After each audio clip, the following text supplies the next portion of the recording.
The road to the 2026 FIFA World Cup has been anything but straightforward for the Super Eagles of Nigeria. Once a powerhouse of African football, a team that carried the hopes of 200 million people, Nigeria now stands at a crossroads. The chances of qualifying for the world's biggest football tournament appear slim, yet, strangely enough, they are not entirely gone. The withdrawal of Eritrea from the CAF World Cup qualification campaign has created an unexpected twist. FIFA and CAF may be forced to implement an adjustment in the way the best runners-up across Africa are ranked. And in this adjustment lies a sliver of hope for Nigeria. A technicality, a loophole, a second chance, call it what you will. But in football, sometimes destiny is decided not just by goals on the pitch but by regulations off it. Today, we break down Nigeria's journey, their struggles, their setbacks, the mathematics of qualification, and the miracle that still hangs in the balance. Nigeria began the CAF 2026 World Cup qualifiers with high expectations. With talents like Victor Osimhen, Moses Simon, and Wilfred Ndidi, many expected the Super Eagles to cruise through their group. But football is never about reputation, it is about results. In Group C, Nigeria stumbled in early matches, dropping vital points against opponents they were expected to defeat. South Africa, with their steady growth and determination, surged to the top of the group. Lesotho, often underestimated, fought with resilience. Zimbabwe showed flashes of defiance. And suddenly, the mighty Super Eagles found themselves scrambling for a way back. The dream of finishing first in the group, the automatic ticket, now looks like a fading star. South Africa holds the advantage, and unless they collapse in the next round of fixtures, Nigeria will not be able to leapfrog them. But that is not the end of the story. Because football qualification is more than just winning your group. Before the qualifiers even began, Eritrea pulled out of the race. Their withdrawal left Group E featuring Morocco, Zambia, Congo, Tanzania, and Niger one team short. Instead of 6 teams battling for supremacy, there were only 5. This may look like a minor administrative matter, but in qualification mathematics, it is massive. Group E now has fewer fixtures compared to the others. And that imbalance could be decisive when it comes to ranking the best runners-up across all groups. In previous FIFA and CAF competitions, when some groups had fewer teams, a standard rule was applied: exclude results against the bottom place team in every group. This levels the playing field, ensuring that second place teams from larger groups are not unfairly advantaged by having extra points or goal differences against weaker opponents.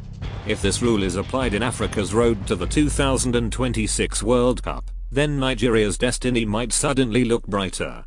Nigeria's pathway is now defined by 2 scenarios. 1. Win Group C outright. This would secure automatic qualification. But given their current position behind South Africa, and the points already dropped, this road looks slim. They would need South Africa to stumble badly, and Nigeria to win nearly all their remaining games. Possible, but unlikely. 2. Finish second in Group C and rank among the 4 best runners-up. This is where Eritrea's withdrawal comes in. If FIFA implements the bottom team exclusion rule, Nigeria's second place finish could be judged more fairly against other groups. Instead of being punished by dropped points against underdogs, Nigeria would be compared on a more level ground. It is this second road that now offers the most realistic chance. Nigeria currently trails South Africa, and every dropped point has increased the pressure. For the Super Eagles to remain in contention, they must first secure second place without question. That means winning their home matches, taking points on the road, especially against direct rivals like Zimbabwe and Lesotho, avoiding the complacency that has haunted them in the past. Nigeria cannot afford any slip-ups. Second place is the minimum requirement. And then comes the mathematics of being among the 4 best second place teams across Africa. So how exactly does the Eritrea factor help Nigeria? Let's simplify it. In Group E, teams play fewer games. To compare fairly, FIFA may remove results against the last place team in all groups. That means Nigeria's eventual results against the weakest side in Group C may not count in the runners-up table. For Nigeria, this is both a risk and an opportunity. On one hand, they may lose out on easy points and goals against the group's weakest side. On the other hand, it prevents other strong groups from padding their stats with big wins against minnows. It levels the playing field. And in that balance, Nigeria might find themselves still competitive in the playoff race. But beyond mathematics, let us talk about something even more powerful than Nigerian spirit. Nigerians are known to fight to the last whistle. They are known to turn adversity into opportunity. Whether in politics, in business, or in football, Nigeria thrives when the world counts them out. This is the story of a nation that qualified for its first World Cup in 1994 against all odds. The story of the dream team that stunned the world at the Atlanta 1996 Olympics. The story of players like Kanu and Nwankwo, JJ Okocha, and Daniel Amokeke who carried Nigerian football into global recognition. And now, once again, the Super Eagles face the challenge of destiny. Mathematics alone will not carry Nigeria to the 2026 World Cup. To take advantage of this loophole, the Super Eagles must 1. Win their remaining fixtures. There is no room for excuses, no room for complacency. Every match must be treated like a final. 2. Secure second place convincingly. They must ensure they are not battling for third. Only second gives them a chance at the playoff. 3. Maintain discipline and focus. Late goals conceded, wasteful finishing, and tactical errors have cost Nigeria in the past. Those mistakes cannot be repeated. 4. Believe in the dream. Nigeria must rekindle the fighting spirit that has carried them through decades of football history. If Nigeria finishes as one of the 4 best runners-up, they will enter the CAF playoff.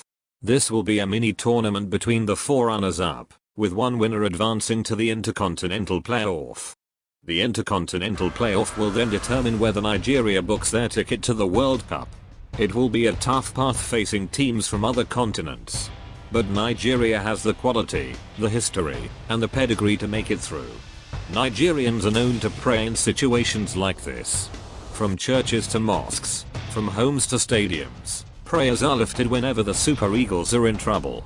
And this time, it may just be the same. For Nigeria's scenario to improve further, they need Lesotho to finish bottom of Group C. If Lesotho ends last, then Nigeria's dropped points against them may not count in the runners-up ranking. That could turn the tide. So yes, Nigerians may once again put on their prayer garments, not just hoping for victory on the pitch, but also for favorable standings in the table. Nigeria's road to the 2026 FIFA World Cup is not closed. Eritrea's withdrawal has created a small opening. The mathematics of qualification, the fairness adjustments, the spirit of the Super Eagles all combine to give Nigeria a fighting chance. But the truth remains, regulations can only create opportunities, performance secures destiny. The Super Eagles must seize the moment, win their games, and let the mathematics take care of the rest. The World Cup dream is still alive. It will take courage. It will take determination. It will take faith. But as long as there is one path open, Nigeria must walk it. Because in football and in life it is never over until it is truly over. To every Nigerian fan watching this, hold on to hope. Support the team. Believe in the dream. The Super Eagles have disappointed before, but they have also surprised before. And maybe, just maybe, this journey will end with Nigeria soaring once again on the world stage.